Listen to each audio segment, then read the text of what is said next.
No Dub Zone Podcast. We live, Cops and Kids, Boxing Gym, Brooklyn, New York. I'm here with my guy, Manny. What up, my guy? What's up, man? How's it going? Been a little minute, man. Oh, yeah, for sure. Last time I see you, I think it was March. Man, last time I seen you, man, you was handing people ass whippings, man, in sparring, man. Gotta keep doing it every day. It ain't gonna stop. I came back today and you still handed out ass whippings, man. Oh, yeah, it's not gonna end. Of course, make a few mistakes here and there, but hey, we live and learn. Well, what's up with you, man? I ain't seen you in a minute, man. Now, heard you just fought this past Saturday out in Long Island. Let's get into that. How did that go? It went well. Obviously, before the fight, you're always feeling nervous, feeling anxious, overthinking, but before you step in the ring, you always gotta put that aside and kind of like just focus on the fight and just remember the same thing you do in the gym, you gotta do in the ring. Weight-wise, I felt good. I was cutting weight for a while preparing for this fight.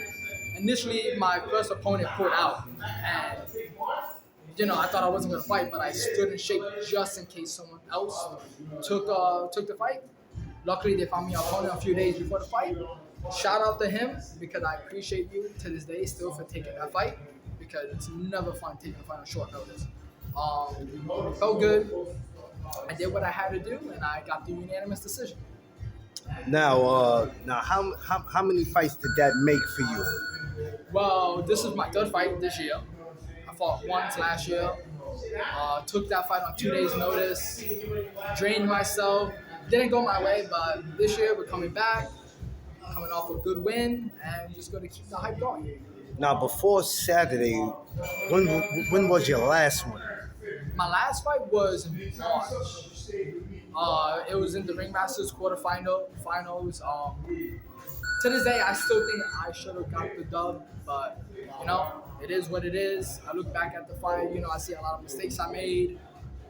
I still thought I won that fight, but respect to my opponent, he got the W, and that's all that matters. Just gotta keep moving forward. So let's get into Saturday, man. Let's talk about Saturday, man. What was you feeling like Saturday coming in? The feeling's always like you're always trying your best not to be hype. What's the best word? Overthinking it. Yeah. You're always trying to just focus and always gotta tell yourself the same thing you do in sparring, the same thing you do in the gym, you gotta do in the fight. Because if you fight the same way, then it's gonna go your way. But the moment you just lose focus and you start doing your own thing, something that you wasn't supposed to do, it's not gonna go your way. So when you fight, you just gotta be locked in and just remember the same thing you do in training. You gotta do in the fight. How do you prepare yourself mentally coming into fights? Because a lot of people they'll say that they're physically and mentally they're ready, and then when they get there, everything that they learned and worked hard for seems to just walk away from them. So how do you prepare yourself mentally coming into a fight? For me, it's like you gotta mute all the noise around you. Move away all that negative energy that's around you, and sometimes even the positive energy. Because sometimes when you hear too much, it gets to your head, and you think you're that guy. But you always gotta be disciplined and always remember that things cannot go your way. And when it comes to that negative energy, those people that wish for you to lose or they just look down on you, you just gotta mute all that noise out and just focus on what you was doing. So every time I have a fight, I always distance myself from everyone that is not benefiting me. Friends, family, you name it, it doesn't matter. If you're not my coach or my training partner, I have to distance myself from you because I need to be focused for this fight. And I have to do what I gotta do. And I think that's what everyone should do because the noise makes it worse for all of us. So when you hear negative energy, positive energy, get into your head. You either think you're that guy, or think you're the shit, or you're overthinking it and you're really asking yourself, do you really got what it takes to win? That's why you gotta put both of those aside and just do you. The same thing you do here, it's the same thing you gotta do in the fight. Were you always confident like that? Was that something that you had stored in you as a child, or did that happen when you got in boxing? Honestly, the further I go down the journey, the higher the confidence goes. Because when you first start, you don't know the fundamentals of boxing, MMA, kickboxing, whatever you do. So when you get in there with someone who does know those fundamentals, you see the flaws in your game, and you see that you're not at that level. But the more training goes on, the better you get, the higher the confidence goes to a point that you're not underestimating anyone, but you're looking at them the same. You're not looking at this guy better. You're not looking at this guy worse. You're just looking at your opponents equally the same. So you equally take them as serious and you don't underestimate them. So when I fight, spar, whatever, I look at all my opponents the same. I don't underestimate them, and I don't underestimate them or anything like that. I look at them the same, and I take them as equally as serious, even if they're new. Because all it takes in fighting is that one lucky punch to catch you. And why would I risk that? Because I think I'm better or something? To me, that just doesn't make sense. How important is it to have like a martial arts or MMA background? How much does that help in boxing? Honestly, it helps really good because there are moments, especially if you have an MMA background, that you can use that in the fight. Sometimes it doesn't work, but a lot of times it does work. Sometimes when you're in the clinch, sometimes with punching, even sometimes with your movement, it throws people off and it benefits you because it's something that they haven't seen.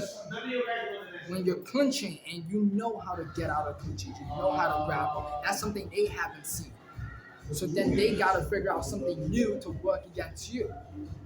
And if it's a 3-round fight, they don't have a lot of time for that. So it benefits you a lot because you set yourself apart from the 90% that just done boxing. They've seen the styles already. But when you bring something new with an MMA or a kickboxing background, it's something new they don't know, and it takes time to adjust to, which in a fight, you don't really have that time. What was the transaction like for you when you decided to cross over to boxing? And what made you want to cross over to boxing? For started, the biggest reason, honestly, I wanted to switch to boxing was because I hated kicking. I wasn't a big fan of kicking. Yeah. It just wasn't for me because the timing. There's different timing with kickboxing and boxing. With boxing, you can be a little more relaxed.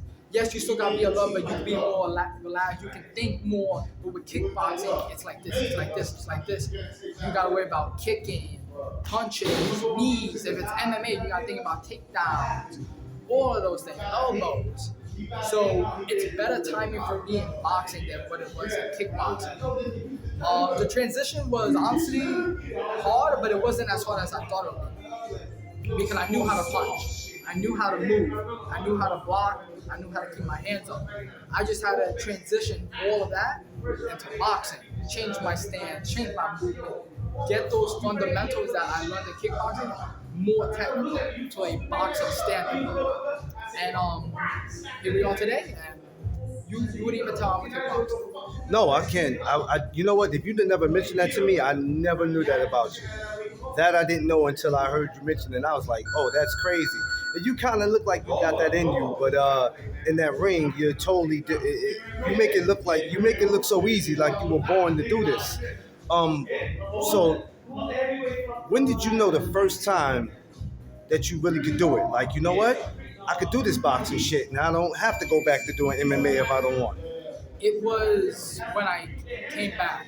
I switched from kickboxing to boxing last year. And then in around July, I left for the Army. So I went to the Army for 6 months. I came back and I thought I was going to just get my ass whooped in total honesty. And I saw that even though I was rusty, I was still giving these guys who had fights, who were winning their fights, a hard time. So by seeing that and seeing the improvement, I was like, okay, I think I got what it takes. And when I won my first fight in the Ring Masters, that showed that I do have a future in boxing because I put a lot of pressure on myself in that fight because my first fight, took it on 2 days notice, cut the weight, lost the fight by a split. So when you work really hard for your first fight and you don't get your hand raised, a part of you just feels like this isn't for you. You feel like you let yourself down with all the hard work you achieve. You put in, and You feel like you let yourself down. So I told myself, my second fight, if I lose this fight, then I'm done with boxing. I will not fight no more. And I put all that pressure on me before the fight. Because I felt like if I didn't win this fight, fighting wasn't for me. And I got the dub, and I was like, all right, we're gonna go all the way with it. People get surprised how emotional I get every time I get my hand raised. But when you get your hand raised, it's like a drug that you can't explain. Because every time you get your hand raised, more opportunities rise up. One day when you go pro, you're gonna make money for your family. One day be the champion, maybe the undisputed champion. Yeah. So getting your hand raised is a drug you cannot describe. Because each time you get your hand raised, more opportunities open up for you and your family. And we're just gonna keep going all the way with it.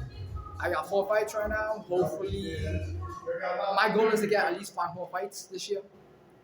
Wow. Before the year is over, just try my best to be active, stay in shape, get that experience up, and get ready for ringmaster. But that's a mean mindset to have. And probably not too many fighters have a mindset like that. So if that's like when you're coming to the gym, that's the mindset, and you carry that with you all the time. I mean that really helps you. It does. Like not you hyping yourself up or you trying to gas yourself, but telling yourself that listen, I know what I need to do, when I need to do it, and how I need to do it. And it's either does it become for you like a now or never? Do you look at it like that, like now or never? It does. I look at it as a now and never because with age, yes, you're gonna get better, but there's a point in age where you're just gonna decline. And time is not on any of us side. So we gotta make the best of the time we got. And I'm not saying it's all fun and games because I know the sacrifice every time I come to the ring. Because every time I step in the ring, I'm probably gonna lose a piece of myself that I can never get back. And sometimes it's not that way, but probably 99% of the time it is that way. So you always gotta go in there with that mindset that you're gonna do what you gotta do, but always know that you are losing a piece of yourself in that ring. So when you grow that mindset, you feel an obligation to continue going. Because I look at it as I've been training for almost 3 years. I missed time with my family. I lost many pieces of myself that I can never get back. Time that I can never get back. Friends that I can never get back. Relationships I can never get back. And I'm just gonna quit boxing, quit fighting. To me, it just doesn't work like that. With losing everything that I had lost, now I feel obligated to continue fighting, get the belt, become a champion, and get to the top. And I think, honestly, everyone should have that mindset because boxing is not easy. If it was easy, anyone can do it, but it's not. The amount of sacrifice you gotta put in this game is. Yeah, and even like I told you, even with what I do, being a content creator and talk, it's not easy. Sometimes it's a hit and miss, and then you got where it's like today I want to do it, and tomorrow I don't want to do it, and then it's like what, I quit. I don't know if it's a mental thing, or is it just that you feel like you're not as good as you should be, and it's kind of almost like the same thing, but just like you. Being in the gym every day or 5 days a week or whenever you come. With me, it's an everyday thing that practice makes perfect. And we'll never know how great we are if we don't stay consistent. How important is it to not just come to the gym to say you're a fighter, but how important is it to stay consistent? It's very important to stay consistent. I'm the type where I take a day off and I already don't feel like myself. Like I would take a day off, I'll come to the gym, I'm like, what am I doing? Like I have no idea what I'm doing. So you always gotta have that consistency, but always have that humbleness. You always gotta be humble. Because like when I fight, when I'm training, when I'm sparring, I'm never satisfied. Not even in my fights. I'm happy I get the wins. But I'm never satisfied. Because I always know I can do better. And when you have that mindset that you always want more. You always want to reach that top, and you're never satisfied with what you're doing right now. And you know you can do better. It just motivates you to stay consistent. Because when you're consistent, you're going to see the improvement. physically, mentally, in the ring, in your fights, you're gonna see it.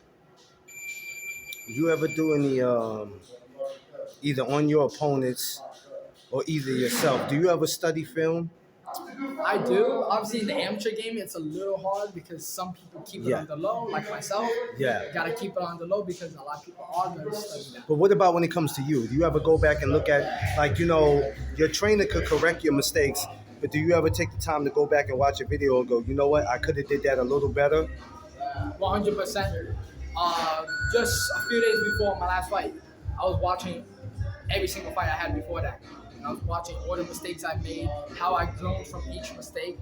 And I was looking back like, oh, I could have did this, I could have did that. Like in March, when I fought in March, I was watching that and I was like, oh, I could have did this, I could have did that. If I did that, I probably would have won. So I'm always looking back at all my fights to see how much I grown from that time and see what I could have done better in that fight to get me the W. Yeah, 'cause I think that's very important because people say they don't study film or they don't really watch themselves. They just go out and do what they do. Which I'm like, that's kind of hard to say because, you got to definitely correct. Like my videos, when I'm talking to you guys, sometimes I see stuff and I go, you know what? You could have asked that question a little different. You could have did this a little different because it's almost basically the same thing where you could have did that interview better. I mean, it's not about being perfect, but you do have to correct your mistakes.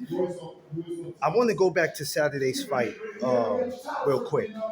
Um, Tell me about it. Let's talk about it. What was the game? First of all, did you know anything about your opponent? I didn't know anything about my opponent. All I knew was his name and how many bouts he had. So your game plan was to just The game plan was just to be active, because that's how you win fights. Activity wins fights, and I knew from the get-go I had to be active, that I could not stop. Like, that activity is what's going to benefit me in the fight, especially if I know I can keep going. If I can do it for multiple rounds, yeah. then I gotta step on the pedal and keep going. Yeah, because I watch you even when you're in here training, and one thing you do great is apply pressure. And I don't think a lot of people know how to deal with that with a fighter like you. I mean, do you ever see guys look a little baffled and confused when you apply pressure on them? Oh, like they don't know what to do? 100%. Sometimes you will pressure someone and it will hit you as many times as they could. And you just walk it off and you just keep going forward. And you're like, yo, what the hell do I do to this guy? This guy is like taking my best shots and he's still walking forward. That's just it. So I definitely see it in sparring, in my fights, that they're just like, what the hell? I can't kill this guy. Yeah, what did you win by Saturday? I won by unanimous. Okay. That was great. So you won that Saturday. So where do we go from there? Now you did say you wanted to be active, so which means you want to fight 5 more times this year. So how soon you think we can see you in there again? Hopefully I can get in there as soon as maybe the end of this month or the beginning of October. It's all God's plan, so whatever God says is the path I'm going to go down, and hopefully I can just stay as consistent as possible before next year. Yeah. Get that experience up, get that feeling in the ring, get comfort, assimilate to the feeling in the ring, to where it's nothing, just another business day for me. And hopefully I can step in the ring soon and get another W. All right, now before I let you go, now we all standing in the legendary Cops and Kids. Just give me the rundown on what Cops and Kids mean to you. Cops and Kids, to me, it means a lot, because coming from, ever since I was younger, I always wanted to fight. Always had that fighter mentality. Always just throw down. But not having the money at the time to afford a train or to even afford to go to a gym, it hurt in a way. But finding out about this gym, seeing that I have the coaches here that care, that show their love and dedication, to where I don't even have to pay them. They just show the love and the dedication. It means a lot to me. I always say, you don't have to, just show me that you care. to all any coach I have. Just show me that you care, and I put in all the work. That's how I see it. Just show me that you care, and I promise you, I'll give it my all every day. I will make mistakes here and there. Sometimes I'll look bad, sometimes I'll look good, but in the end, I'm always going to become a better and better fighter every day. That's what's up. And I appreciate Cops and Kids so much myself. Pat Russo, Nisa, Sosa, everybody, all the fighters. Just coming here watching y'all, I get tired because y'all work hard in here, man. I get exhausted just watching y'all work, but it's always an honor and pleasure to pull up on y'all to see some of the best sparrings and just to see some of the personalities. Like a lot of y'all in here got beautiful personalities. There's never a time I walk in here and I feel like, I don't need to be in here, man. Because, some gyms, people just want to be tough all day. But, when you walk in here, you get handshakes, fist pump, and everybody's just glad to be here, which is beautiful, man.